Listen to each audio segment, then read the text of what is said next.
Welcome to Shubhamangalarati and Japa session. Now we'll discuss Srimad Bhagavatam.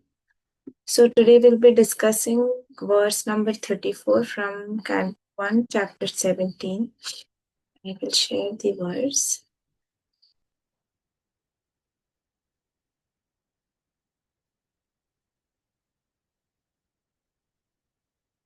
Om Namo Bhagavate Vasudevaya. Om Namo Bhagavate Vasudevaya. Om Namo Bhagavate Vasudevaya. Reading from Srimad Bhagavatam, chapter 1, Canto 1, chapter 17, verse number 34. Yasmin Harir Bhagavan Ijamanana Ija Atma Murtir Yajatma Samtanoti Kaman Amoghan Sthirajangamanam Antar Bahir Vayur Eva Isha Atma. Word to word meaning, translation and purport by His Divine Grace Bhaktivedanta Swami Srila Prabhupada Ki Jai. Word to word meaning, yes, meaning the sacrificial ceremonies, Harihi, the Supreme Lord, Bhagavan, the personality of Godhead, Ijamana, being worshipped, Ija Atma, the soul of all worshipable deities, Murti in the forms, Yajatma, those who worship some welfare, Tanoti spreads, Kamana desires, Amoghan inviolable, Sthira Jangama of the moving and non-moving Antaha within Bahi outside Vayu air Eva like Ishaha of all of them Atma spirit soul. Translation: in all sacrificial ceremonies, although sometimes a demigod is worshipped, the supreme personality of Godhead is worshipped because he is the super soul of everyone and exists both inside and outside like the air. Thus it is he only who awards all welfare to the worshipper. Purport: it is sometimes It is even sometimes seen that demigods like Indra and Chandra are worshipped and offered sacrificial awards. Yet the rewards of all such sacrifices are awarded to the worshipper by the Supreme Lord, and it is the Lord only who can offer all welfare to the worshipper. The demigods, although worshipped, cannot do anything without the sanction of the Lord, because the Lord is the super soul of everyone, both moving and non-moving. In Bhagavad Gita 9.23, the Lord Himself confirms this in the following shloka. He api anya devata bhakta yajante shraddhayanvita te api mameva kaunteya yajante avidhi purvakam. Whatever a man may sacrifice to other gods, O son of Kunti, is really meant for me alone, but it is offered without true understanding. The fact is that the Supreme Lord is one without a second. There is no God other than the Lord Himself. Thus, the Supreme Lord is eternally transcendental to the material creation. But there are many who worship the demigods like the sun, the moon, and Indra, who are only material representative of the Supreme Lord. These demigods are indirect qualitative representation of the Supreme Lord. A learned scholar or devotee, whoever knows who is who, therefore he directly worships the Supreme Lord and is not diverted by the material qualitative representation. Those who are not so learned worship such qualitative material representation, but their worship is unceremonious because it is irregular. So, Hare Krishna, before I share a few points on today's words, I would like to offer my prayers. Om ज्ञानतिमिरान्धस्य ज्ञानाञ्जनशलाकया चक्षुरुन्मिलितं येन तस्मै श्रीगुरवे नमः। श्रीचैतन्यमनोभीष्टं स्थापितं येन भूतले स्वयं रूपकथा मह्यं ददाति स्वपदान्तिकं वन्देऽहं श्रीगुरु श्रीयुतपदकमलं श्रीगुरुं वैष्णवांश्च श्रीरूपं साग्रजातं सागररघुनाथान्वितं तं सज्जीवं साद्वैतं सावधूतं परिजनसहितं श्रीकृष्ण चैतन्य देवं श्री राधा कृष्ण पादान् सह गण ललिता श्री विशाखान्वितांश्च हे कृष्ण करुणा सिन्धु दीनबन्धु जगत्पते गोपेश गोपिका कान्ता राधा कान्ता नमोऽस्तुते तप्त काञ्चन गौराङ्गी राधे वृन्दावनेश्वरी वृषभानुसुते देवी प्रणमामि हरिप्रिये वाञ्छाकल्पतरुभ्यश्च कृपा सिन्धुभ्य एव च पतितानां पावनेभ्यो वैष्णवेभ्यो नमो नमः। जय श्री कृष्ण चैतन्य प्रभु नित्यानंद श्री अद्वैत गदाधारा श्रीवासादि गौर भक्तवृंद हरे Krishna Krishna Krishna Hare Hare Hare Ram Ram Ram Hare Hare.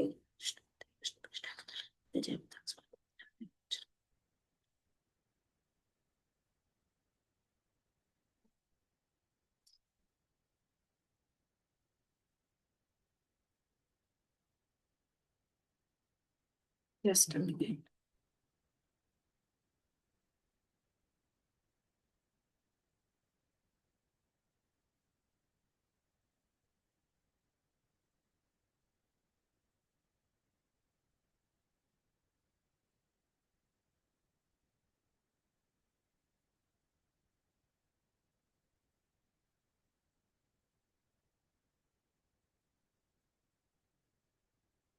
So, in today's we are discussing verse number 34, and here we can and the chapter is entitled as Punishment and Reward Kali. So what what were we seeing? We have seen how Parikshit Maharaj is punishing Kali because Kali is being dressed in form of a dressed in he is a Shudra dressed in form of a king, right? So in if you go to the previous verse, I'll just read out the translation. In the previous verse, you can see that Parikshit Maharaj is telling, oh, therefore, a friend of a religion, you don't deserve to remain in a place where experts perform sacrifices according to the truth and religious principles for satisfaction of the personality of Godhead. So, here, what is Parikshit Maharaj telling? Parikshit Maharaj is telling that he cannot, the Kali cannot stay in the kingdom because there are sacrifices which are being performed. There is yagna performed for the Supreme Personality of Godhead, and therefore Parikshit Maharaj tells Kali that in such a place where dharma is present, where such pious activities are going on, Kali cannot reside there because Kali is irreligious. And that is how you can see in the previous verse that Parikshit Maharaj is addressing Kali as irreligious because once Kali enters, that is the point where irreligiosity begins, right?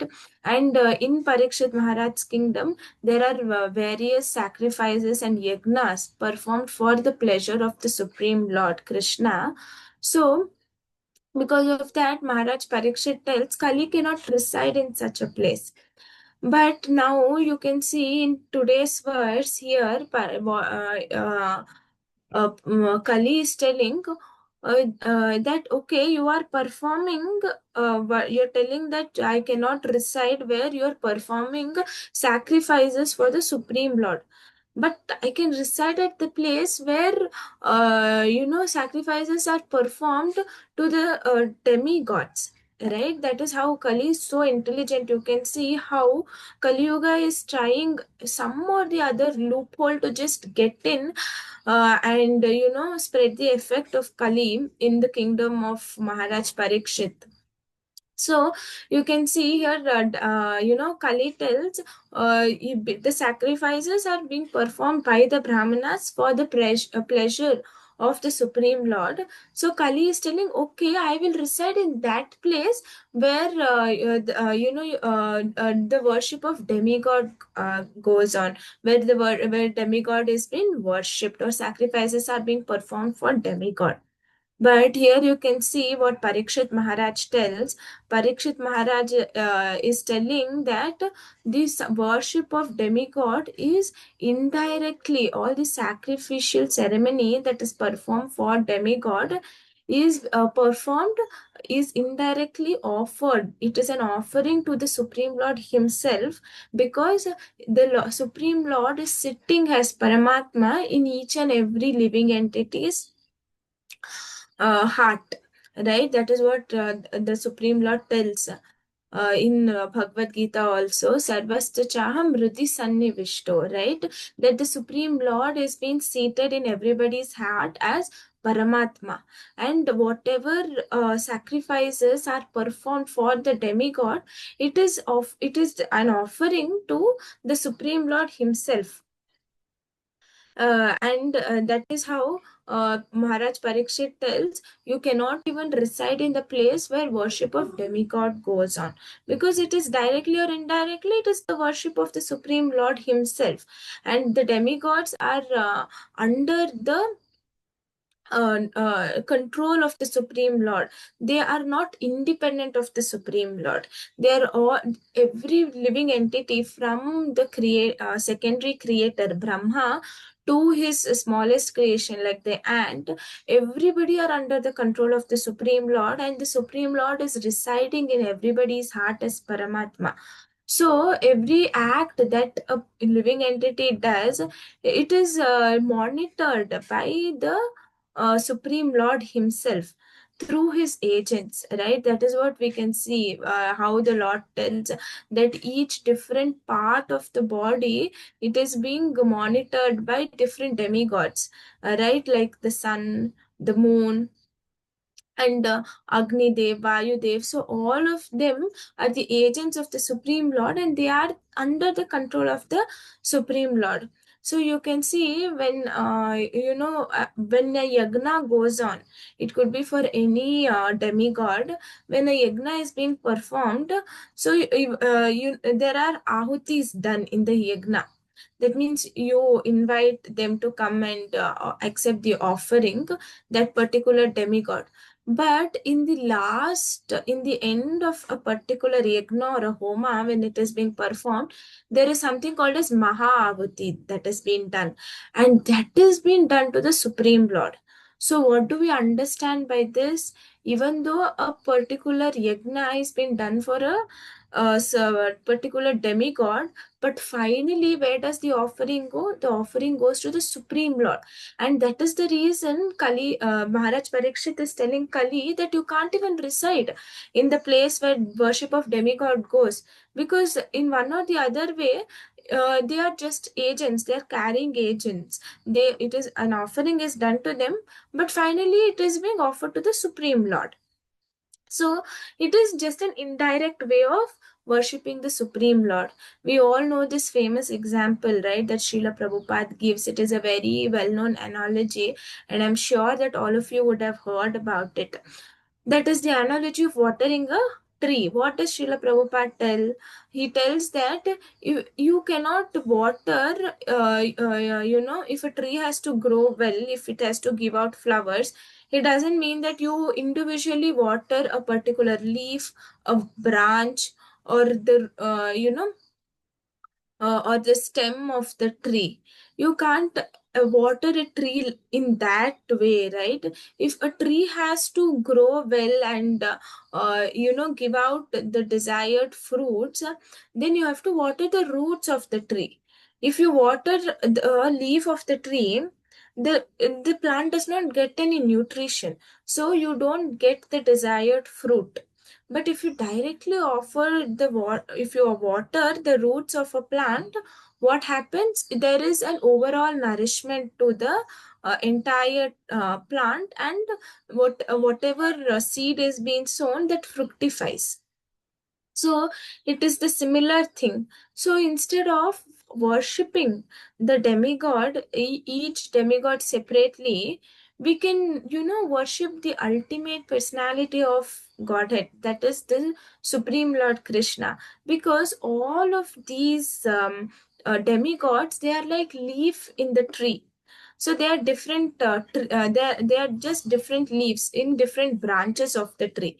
And what is the where does the actual nourishment come to the tree? It is from the root, and that root is Krishna, who is, the ultimate controller of all these demigods.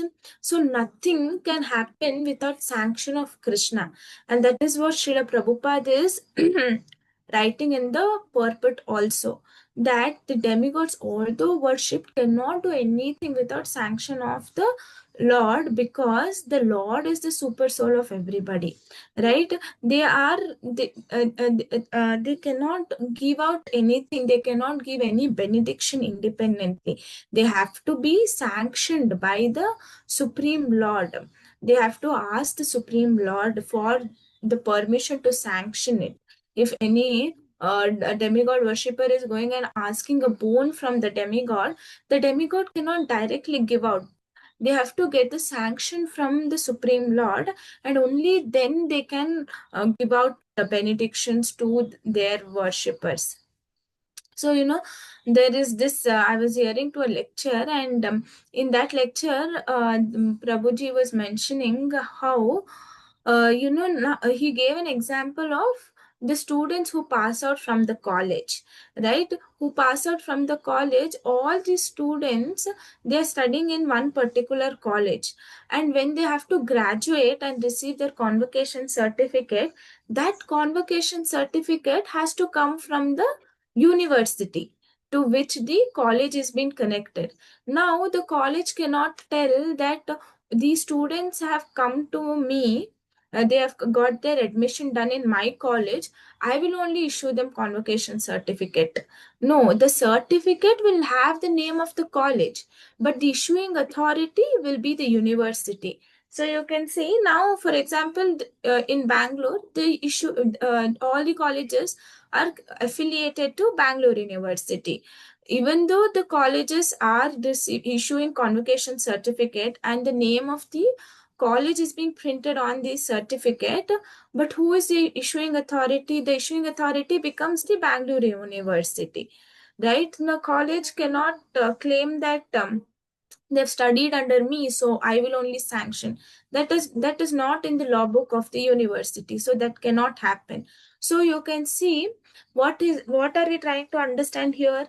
It may appear to the demigod worshippers that that this particular demigod, if somebody is worshipping Ganesha or somebody is worshipping Shiva, Brahma or Indra, Agni, any of the demigods, if somebody is worshipping those demigods and they ask for some material benediction, and it may appear to the upfront that these demigods are actually giving out the boon, like how it appears that in the certificate, the name, the convocation certificate, the name of the college is there.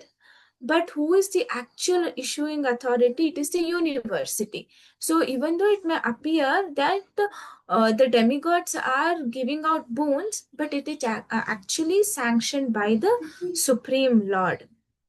So here Srila Prabhupada is mentioning somebody may worship, sometimes some demigods like Indra, Chandra, they are worshipped, right? We have seen, we have an example in Vrindavan where the Supreme Lord performed his very beautiful pastime of Govardhan Leela.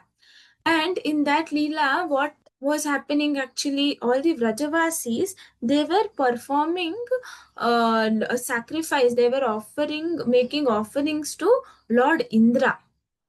Indradev. They were making offerings to Indradev.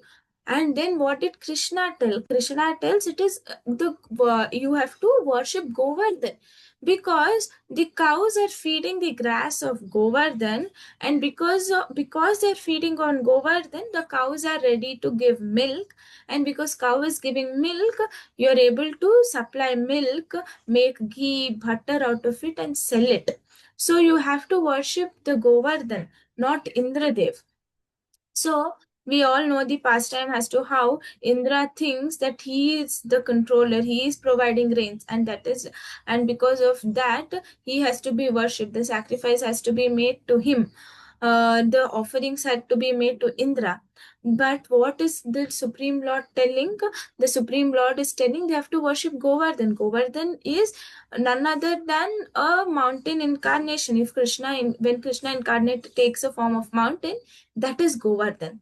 So Krishna is over and again emphasizing that if you worship me, that is more than enough. You don't have to worship any other demigod. And we can see how sometimes these demigods, they take on the tendency of lording it over. Even though Indra is a part and parcel of the Supreme Lord, he is an agent. He started taking that, he got that mentality of, oh, I am giving rains. It is because of me the Vrajavasis are able to lead their life. And what did he do? He did not even understand that it was the Supreme Lord himself. He was covered by Maya, and he sent Samvartaka clouds to destroy the entire Vrindavan. But we can see that Vrajavasis took the shelter of the Supreme Lord and they were protected. So sometimes what happens, these demigods, they have this tendency of taking credit. So there is this always this example. I mean, I heard to this analogy where the central government, and we all know when there are so many road construction projects going on in Bangalore. So you can see that usually the road that belongs to a particular state, there are certain funds that is being released by the government for these road construction projects to go on. So when these funds are usually sanctioned by the central government to the state government to take care of these road projects. But when the state government starts on with the project, and when somebody asks them where is the fund coming from, this they usually tend to tell, oh, it is the state government fund. But actually, it has been released by the central government. It is being sanctioned by the central government to the state government. But the state government, and they have this tendency of taking the credit, that I want to take the credit, so they tell it is from the state government that we are releasing the funds for this particular project. They tend to take on the credit, and that is what Indra was also doing. He wants to take on the credit, even though it was the Supreme Lord running the entire show. Indra was not ready to accept it. He wanted to take the credit, and as a result, we know what Indra did. How Lord punished Indra. So what happens is that if these demigods, why do people actually worship demigods? Why don't people go to the Supreme Lord? Because these demigods, they tend to sanction it very easily, even though they are sanctioning it with the permission of the Supreme Lord. They usually get into that affection of their devotees, and they tend to sanction them everything very easily. And especially for this material desires, you can see even in Vedas it is mentioned that if you want this, but if you want to have a son, worship this demigod. If you want to increase your wealth, then worship these demigods. Why are the Vedas mentioning all this? Is because to slowly get a jivatma on the path of a bhakti platform. But what happens here is that the jivatma gets so entangled in asking for material benedictions, they forget to ask for a spiritual benediction. Even the demigods, see, the demigods keep sanctioning because they think that, oh, one day or the other the jivatma will realize that they have to come on the platform of bhakti and worship the Supreme Lord. But the jivatma never realizes that. They keep on asking for material desires, and the demigods sanction it very easily because they do not think, why don't the Supreme Lord grant it so easily? Because Krishna analyzes. He first thinks, okay, if I give this particular boon to my devotee, will it help him in the future? Nitai Sevani Mataji, Mataji tells that we look at our present and decide our future. But Krishna is not like that. Krishna sees our future and decides our present, right? But that is how demigods are. Demigods instantly give out the boon without analyzing, will it actually help the devotee in the upcoming days? So we can see how the one of the example is of Lord Shiva. Lord Shiva, what did he do? He gave out the boon to Bhasmasur. That Bhasmasur was having a desire that with his hand, whomever he touches, that they'll become bhasma, right? And Shiva granted this boon, and what happened at the end? Shiva himself fell in the trap of Bhasmasur. Bhasmasur looked at Parvati and he thought, oh, she's such a beautiful woman, I should marry her. And when Shiva came to tell that it was a wrong thing, and he should see Bhasmasur should see Mother Parvati. I mean, Parvati has his mother, and not have a desire on her. What did Bhasmasur do? He was ready to place his hand on Shiva himself. The person who gave the boon, he was actually in trouble. Lord Shiva was in trouble. He could become Bhasma anytime. And then that is when the Lord came, the Supreme Lord Krishna came, and he tells Bhasmasur that I've heard that nowadays the boon that Lord Shiva is giving, they are not working. So, for even if you place your hand on somebody, that person is not going to turn into ash. And Bhasmasur got this doubt, and the Supreme Lord, played a trick in such a way that the Lord convinced Bhasmasur to keep hand on his own head, and that is how Bhasmasur there was an end to Bhasmasur. So now, even though such boon was given, sanctioned by Lord Shiva, the Supreme Lord had to intervene, and set the matter out in a right way. So the Supreme Lord had to give his intervention here. So anything that is being done, it has to be done as an offering to the Supreme Lord. Otherwise, what happens is that just material bondage. You have to again come back, even though you're performing anyways. If you're performing sinful activities, there is a result reaction to that. Even though if you're performing good activities, good deeds, good karma, even for that karma, you have to get reaction. Even that becomes a bondage. You have to come back to this material world to get the result of those good deeds. Also, you have to take rebirth again. But those activities which are performed in relation to the Supreme Lord, they don't have any bondage. That will make get free from all the bondage and cross over the ocean of birth and death. So I'll just give you an example as to how even an activity like charity will create a material bondage. So in the pages of Srimad Bhagavatam, we can see the example of Mrughu Maharaj. Okay, what did he do?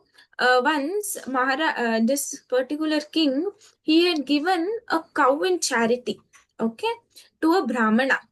But it so happened that the Brahmana did not tie the cow in his house, and the cow, when it was the time of evening, and the cows had this tendency of returning back to their owner, the cow, as usual, came back to the king, right?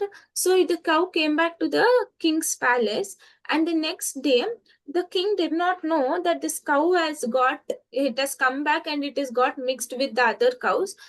So he gave the same cow he has donated to first Brahmana. The next day he donated to another Brahmana.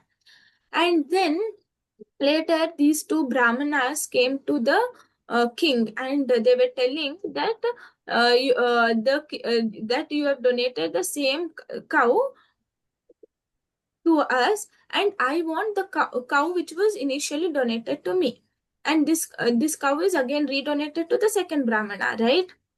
And the king tells, okay, don't worry, I'll give each of you 10 cows. But what happens is that these brahmanas, they start quarreling. They tell that, no, I want that particular cow that was initially donated to me because it belongs to me. And the first brahmana tells, it was donated to me first, so I want it. And the second brahmana also tells that, no, I want that cow. So they start quarreling, and then finally these two brahmana, what they do, they curse the king, telling that you'll become a lizard. And that is how the king becomes a lizard, and then the lord comes and liberates the lizard. That is a different story. But what do we understand here is that, what wrong did the king do? Mriga Maharaj did not do anything wrong, right? He just gave cows in charity, and because of which he got cursed. Why did he get cursed? Because he did not keep Krishna in center. So all these philanthropic activities, people are giving out so much of charity. They're donating so much. But what do we understand from this story? Even though you're doing a good activity, but if you don't centralize Krishna, then that activity, even though it is a good karma, it is going to create bondage. So similarly here, even though the worship of demigods is being done, one has to directly it is avidhi purvaka. That is what Krishna in Bhagavad Gita is also telling, verse 9.23, that it is avidhi purvakam.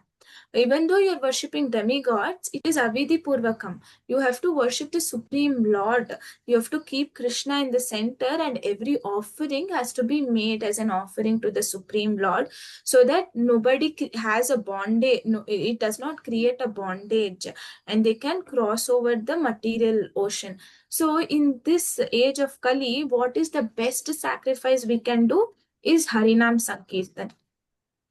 So we are performing various yagnas, but that will not give the result that Harinam Sankirtan can give. So the best recommended, Sankirtan for this particular age is Harinam Sankirtan. Just by performing Harinam Sankirtan, one can please the Supreme Lord very easily in this age of Kali, because the Lord has, put all the potency that the Krishna and his name are non-different. So he's invested all the potency in his holy name. So just by chanting the holy name of the Lord, one can satisfy the Supreme Lord. So these were some of the points from today's words. So I thank all of you for your patient hearing. Granthra Srimad Bhagavatam ki jai, Jagat Guru Srila Prabhupada ki jai, Patita Pamna Guru Maharaj ki jai.